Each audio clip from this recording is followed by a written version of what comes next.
ये कहानी सीता माता कहती थी और श्री राम इसे सुना करते थे। एक दिन श्री राम भगवान को किसी काम के लिए बाहर जाना पड़ गया तो सीता माता कहने लगी कि भगवान, मेरा तो 12 वर्ष का नित्य नियम है। अब आप बाहर जाएंगे तो मैं अपनी कहानी किसे सुनाऊंगी। श्री राम ने कहा कि तुम कुएं के पाल पर जाकर बैठ जाना और वहाँ जो औरतें पानी भरने आएंगी उन्हें अपनी कहानी सुना देना। सीता माता कुएं के पाल पर जाकर बैठ जाती हैं। एक स्त्री आई, उसने रेशम की जरी की साड़ी पहन रखी थी और सोने का घड़ा ले रखा था। सीता माता उसे देख कहती हैं, कई बहन, मेरा 12 वर्ष का नित्यनेम सुन लो। पर वह स्त्री बोली कि मैं तुम्हारा नित्यनेम सुनूंगी तो मुझे घर जाने में देर हो जाएगी और मेरी सास मुझसे लड़ेगी।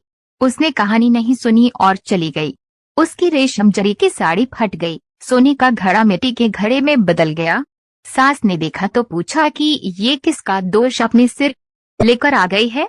बहू ने कहा कि कुएं पर एक औरत बैठी थी, उसने कहानी सुनने के लिए कहा लेकिन मैंने सुनी नहीं, जिसका यह फल मिला। बहू की बात सुनकर अगले दिन वही साड़ी और घड़ा लेकर सास कुएं के पाल पर गई।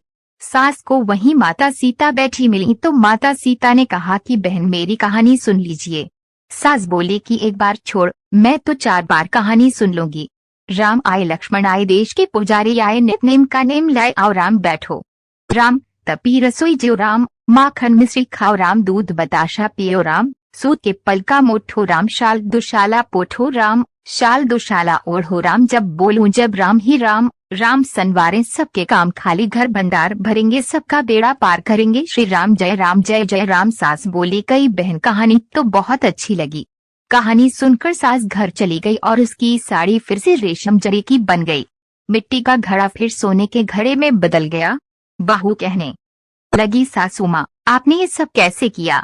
सास ने कहा कि बहू, तू दोष लगा के आई थी और मैं अब दोष उतार कर आ रही हूँ। बहू ने फिर पूछा कि वे कुएं वाली स्त्री कौन है। सास बोली कि वे सीता माता थीं। वे पुराने से नया कर देती हैं, खाली घर में भंडार भर देती हैं, वह लक्ष्मी जी का वास घर में कर देती हैं, आदमी की जो भी इच्छा हो उसे पूरा कर देती हैं। बहू बोली कि ऐसी कहानी मुझे भी सुना दो। सास बोली कि ठीक है, तुम भी सुनो। और सास ने कहानी शुरू की।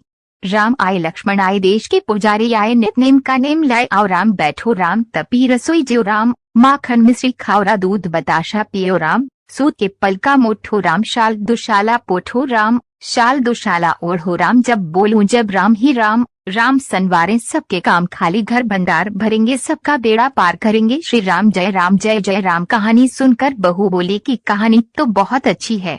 सास ने कहा कि ठीक है, इस कहानी को रोज कहा करेंगे। अब सास बहू रोज सवेरे उठती, नहाती धोती और पूजा करने के बाद नित्यनेम की सीता की कहानी कहती। एक दिन उनके यहाँ एक पड़ोस की औरत आई और बोली कि बहन, जरा सी आँच देना। तो वह बोली कि आँच तो अभी हमने जलाई ही नहीं। पड़ोसन ने कहा कि तुम सुबह 4 बजे से उठकर क्या कर रही हो। फिर उन्होंने कहा कि सुबह उठकर हम पूजा करते हैं, फिर सीता माता की नित्यनेम की कहानी कहते हैं। पड़ोसन ने उनकी बात सुनकर फिर कहा कि सीता माता की कहानी कहने से तुम्हें क्या मिला। वे बोले कि इनकी कहानी कहने से घर में भंडार भर जाते हैं, सारे काम सिद्ध होते हैं, मन की इच्छा भी पूरी होती है। पड़ोसन कहती है कि बहन, ऐसी कहानी तो मुझे भी सुना दो। फिर वह बोली कि ठीक है, तुम भी ये कहानी सुन लो। राम आए, लक्ष्मण आए, देश के पुजारी आए, नित्यनेम का नेम लाए, आओ राम बैठो, राम। सारी कहानी सुनने के बाद पड़ोसन कहने लगी, बहन, कहानी तो मुझे बहुत अच्छी लगी।